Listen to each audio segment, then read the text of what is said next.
So welcome to the Jerry Pal podcast. This is Eric Wadera. This is Alex Smith. And Alex, we have a special guest with us today. Who do we have today, Eric? So we have Dr. Manisha Juthani-Mehta, who's with us. And can you just, Manisha, just describe where you are and what you do? Absolutely. So I'm a faculty member at Yale School of Medicine. I'm an infectious diseases specialist. I've been doing research on infections in older adults for about the last 14 years, and I'm also the ID Fellowship Program Director here. And you have written a lot on geriatrics and palliative care infectious disease issues, especially writing about UTIs in older women. I remember a 2014 JAMA article. That is one of my favorite articles when it comes to UTIs and how to think about them in older adults. Is that right? Well, thank you. I've never thought of myself as having written so much, but it's nice to have a fan and somebody who actually knows your work. We just had Journal Club on one of your articles, The Effect of Cranberry Capsules on Bacteria plus Pyuria among older women in nursing homes, just published in JAMA late last month. It's topical. It's Thanksgiving. It is Thanksgiving time. That's why I think it's so timely, because people obviously are thinking about all the cranberry products that they love at Thanksgiving time. And it also stirred a little bit of a controversy online, but maybe before we get to that, we can just talk a little bit about why you decided to study this. Absolutely. So, as you know, UTIs are certainly the most common infection diagnosed in older women in nursing homes. One of the main challenges is that it's so difficult to differentiate asymptomatic bacteriuria from a symptomatic UTI in this population because of the challenges with deciding what's a real symptom and what really is a clinically important UTI that deserves antibiotic treatment. And so I'd spent a number of years trying to figure out better ways to prevent, to diagnose, to manage UTIs. And I started a couple of different pilot studies. The first one was looking at the feasibility of cranberry capsules in this population. And the reason we got there in the first place is because of a 1994 JAMA paper that looked at cranberry juice cocktail for prevention of UTI in older nursing home women. And that particular study, which was conducted in assisted living facilities and in nursing home residents, showed that 10 ounces of cranberry juice cocktail was effective at reducing bacteriuria and pyuria in that population. But the reality is that it's so hard for so many women to actually drink 10 ounces of cranberry juice cocktail. Some of them complain about the taste. Some of them don't like the glucose load. Some of them just are trying to avoid hydration, period, because of incontinence. And so this is why the idea of capsules was an appealing alternative. Right, so you made these capsules. And how similar or different are the capsules from the kind of like folklore medicinal remedy out there of cranberry juice? So this was some of the challenge in the capsule literature and the capsule space in general. So capsules in the United States are not really regulated by the FDA. The FDA has some general guidance out there, but there are manufacturers that make products on the market that have all different combinations of what is in the capsule. Is it the actual full cranberry itself? Is it a component of the cranberry? And prior literature showed that 10 ounces of cranberry juice cocktail had 36 milligrams of proanthocyanidin, which is a type of tannin, or PAC for short, so proanthocyanidin PAC. So PAC was what is thought to be the important ingredient in cranberry juice, and it is thought to inhibit binding of E. coli to uroepithelial cells or to bladder wall cells. So I used a product that specifically had 36 milligrams of PAC in one capsule. And the reason I did that was to try to mimic the juice trial that actually showed to be a benefit. And then based on a dosing study that I had done before this particular trial, it looked like we had a dose-dependent effect where we looked at 0, 1, 2, and 3 capsules, cranberry capsules, with 36 milligrams of PAC in each one.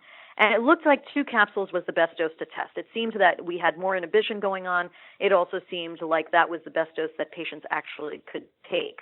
And that's why we ended up testing the equivalent of 20 ounces of cranberry juice cocktail, so double what the 1994 study showed, or 72 milligrams of PAC. And this point you make about what proanthocyanidin, say that 5 times fast, proanthocyanidin, PAC, right, is right. That it inhibits binding of E. coli, which is a bacteria most commonly that causes UTIs. It inhibits the binding of that bacteria to the bladder wall. And this is an important point that you bring out, and I wonder whether that would affect bacterial replication within the bladder. In other words, does the bacteria need to bind to the bladder wall in order to proliferate and cause bacteriuria, or is there something about the binding of the bacteria to the bladder wall that causes symptoms? Right. So, I think that's one of the challenges and nuances of this type of study. So, to your point, this is supposed to inhibit binding, which is what is thought to then lead to an inflammatory response, more white blood cells, potentially then symptoms or what would potentially be an invasive cystitis or bladder infection. And so that's why binding has always been thought to be important in this whole pathway of UTI. The challenge in the studies, what we did was look for whether the bacteria were present in the urine. So whether they were actually binding or not is difficult to tell, but certainly if they are present, they could bind. And so that has always been a surrogate in all UTI research, is the presence or absence of these bacteria in the urine. So just to restate what you did, this was a double-blind, randomized, placebo-controlled study. So one group got placebo, the other group got these 2 oral cranberry capsules. They were nursing home patients, they were women, and they were English-speaking, and all had to be 65 years and older. And they a whole bunch of nursing homes, 21 different nursing homes near New Haven. What did you guys find? We screened over 5,000 patients in these 21 nursing homes. We enrolled 185 women, and one of the biggest reasons that women were not able to be enrolled was because they just could not provide a clean catch urine specimen. So we were not allowed to catheterize patients to obtain urine specimens, because when you catheterize a patient, you could introduce an infection. And because these specimens were all collected when patients were asymptomatic, we couldn't justify that. So we collected clean catch specimens at baseline and every 2 months, so a total of 6 other specimens for the course of a year. And unfortunately, what we found was that the rate of bacteriuria plus pyuria in both groups, in the control group and in the active cranberry capsule group, was basically the same. So we controlled for a number of variables, but despite that, we were not able to show that over the course of a year there was any benefit. The adjusted results seemed like the one of the primary findings. In a randomized control study, why the major focus on the adjusted results rather than just unadjusted? It's interesting you ask that, because the unadjusted results, which are also there in the supplement, that was actually what we wanted to present, because I think it's just intuitive for people to understand the unadjusted results, which were also not significant.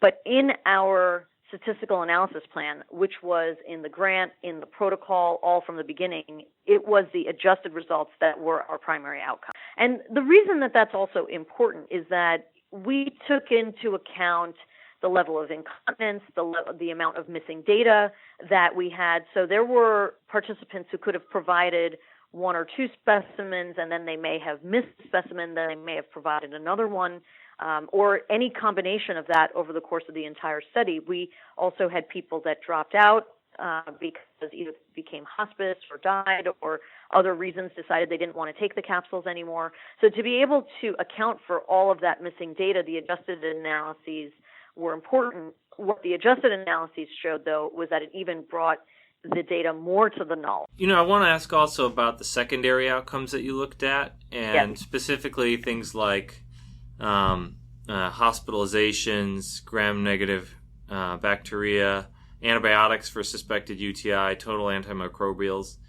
And if you just look at the numbers, yes, there are no statistical differences. But if you look at the percentages among treatment group for hospitalizations, 40% rate, per 100 person years versus the control group, 60%.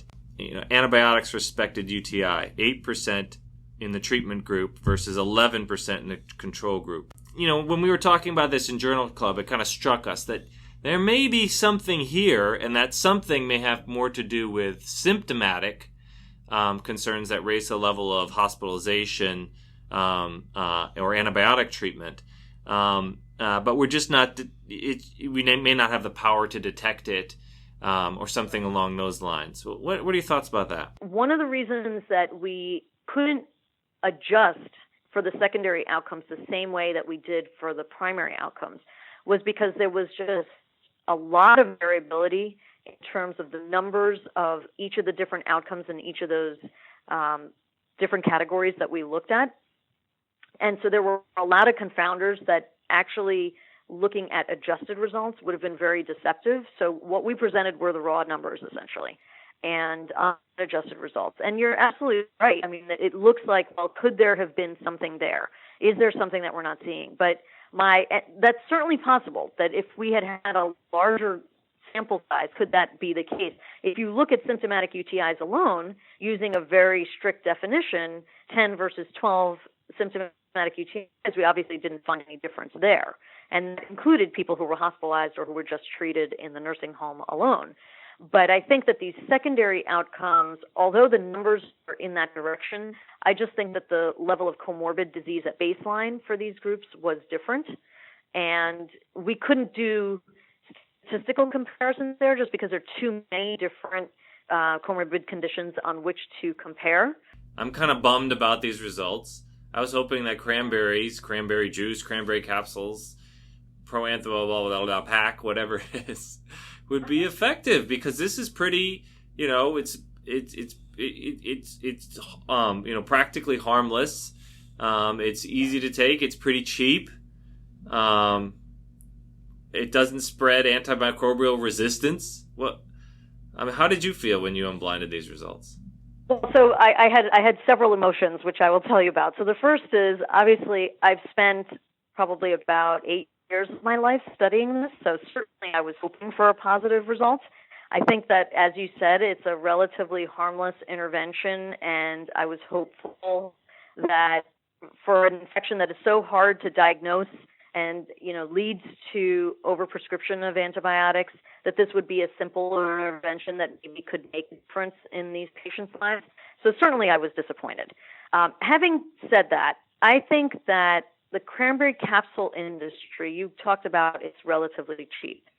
Capsules in the free marketplace for, if you look at, let's say, like a month's supply, could be anywhere from something like, $6, $7, $8 up to $200 a month. And a lot of that has to do with what is actually put in those capsules. And half the time, I don't think consumers really know what's in them because they can market things without it having to be validated in a way that medications have to be. And so I think that consumers are a little bit victimized, I believe. And so I have had multiple patients and people who have emailed me, who've given me anecdotal advice and their own experiences. And there are people who feel strongly that they work for them, that whatever brand of product that they use, really works for them. If they start taking it before getting a UTI or when the symptoms first start or something along those lines, that the capsules really work for them. I think that my fundamental feeling is that cranberry products have been used and were used by Native Americans for thousands of years. When the Pilgrims and first settlers came to the United States, they learned how to use the cranberry, which was one of the few fruits native to North America. They learned how to use it for a number of purposes, whether it be to prevent scurvy, whether it be to barter with Europe, and whether it be to prevent or treat urinary tract specific symptoms. So I think that there are many women who will say that if they get symptoms of a UTI, if they start drinking cranberry juice, it will alleviate those symptoms. And so I have to believe that there's some anti-inflammatory effect or something that we have not identified in studies when we're looking at how much bacteria is in the urine. That's what most of the endpoints for most of the studies have been out there. If we look at that endpoint, most of the data does not suggest it works. But if we look at anecdotal information about what women say helps them, it seems that cranberry juice may prevent some of the burning that comes with a UTI. Mm-hmm. So I got a question. So I've never heard of Big Cranberry before, but I saw a press release from the Cranberry Institute that took what's the right word? Took issue? Yeah. Umbrage? Yes. I think that was fair. Saw a press release from the Cranberry Institute that took issue with this study, and especially with the accompanying editorial, which basically said it's time to move on from cranberries for preventing urinary tract infections. Your thoughts or response to that? So I have to say that given that this was a negative trial, I did not anticipate so much interest in this trial. I thought that there might have been more interest if it was a positive study, but I think the concept of debunking a myth was interesting to many people in the lay press and was very disturbing to people in the cranberry industry. In terms of moving on from cranberries, I think it's fair to say that what we tested in our trial was cranberry capsules with a very high pack content in nursing home women. And I think, in my opinion, it is fair to say it's time to move on from cranberry in that population. What do you think about the idea that this study did not test it in the right population, not those individuals with recurrent UTIs, but just women living in nursing homes who were older? Yeah, so I tried to do that in the dosing study that I did. What I did was I said only if you have a history of UTI, and I defined that very loosely and broadly, which was, if you had documentation of you were treated for a UTI in the last year, only then could you be enrolled in the study. And it's very interesting. People who have done research, a lot of people have found this. The minute you start studying a disease, it goes away. It's the best way for an illness to be cured, is just to study it. So enrolling people with a history of UTI was virtually impossible. Now, look at what we did in our study. We screened over 5,000 women, and we didn't even make history of UTI a requirement. And I should correct myself, not 5,000 women, but over 5,000 nursing home residents. Some of those were men, so they were excluded because they were men. So, again, what we were looking at was asymptomatic bacteriuria. That's really what we were looking at. That was our primary outcome. So it would have taken hundreds of nursing homes throughout the United States for a much longer period of time, probably, to be able to test that specific question. I think that question has been tested in younger populations, in other age groups of women, and I do think that the vast majority of literature that's out there using either juice or capsules, the really good, well-done studies, has more pointed in the direction of it doesn't work.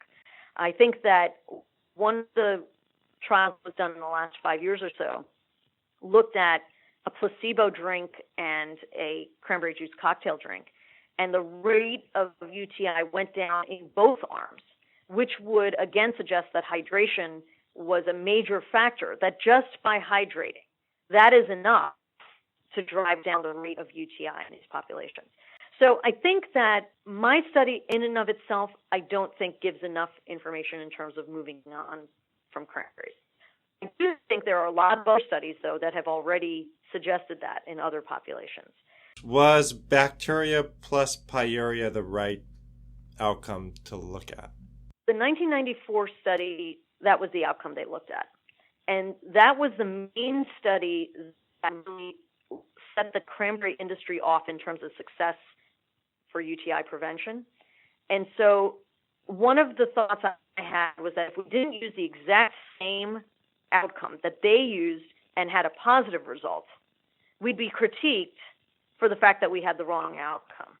So I think that it is a challenge. I think symptomatic UTI would have been the ideal outcome, but the problem is that they're so few and far between that it would have required thousands of patients. So I think it's the best surrogate we have in a population that's very difficult to diagnose UTI to begin with. Great. All right, last question here.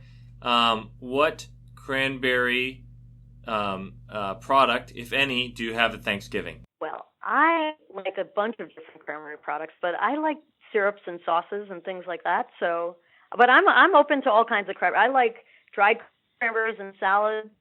I like cranberry juice cocktail personally. I like cranberry juice with seltzer. So I'll try a number of different things, whatever's available. Eric?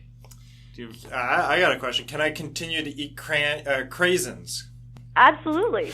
I love craisins. Craisins are great. But, there's a ton of sugar. I tell people all the Darn time, it. you should eat. I mean, see, one of the things about the juice and dried cranberries and craisins, things like that, is that you at least enjoy them in the process. The thing about the capsules is there's really not much enjoyment. I mean, the reason you're taking them is for a presumed health benefit. So that's my main dissatisfaction with it and disappointment, quite frankly. I wanted it to work. Yeah, our Thanksgiving tradition is that my mom would open up a can of cranberries. We had canned cranberries. And as it turns around, it comes down Comes in out one solid gel mass that gets sliced into little round circles. That is our Thanksgiving tradition right there in a can. Once a year. Thank you very much for joining us today. Thank you so much, Manisha. This was Thanks for having me. So, Alex, do you want to end us with maybe a song about cranberries? Sure. So this is a song by the Cranberries. I should have known. Yes. Right, so I think this is called Linger. I'm unable to sing like the Cranberries. Let's just be clear. But I got a little bit of the chorus. You know I'm such a fool for you. You got me wrapped around your finger. Do you have to let it linger? Do you have to? Do you have to? Do you have to let it linger?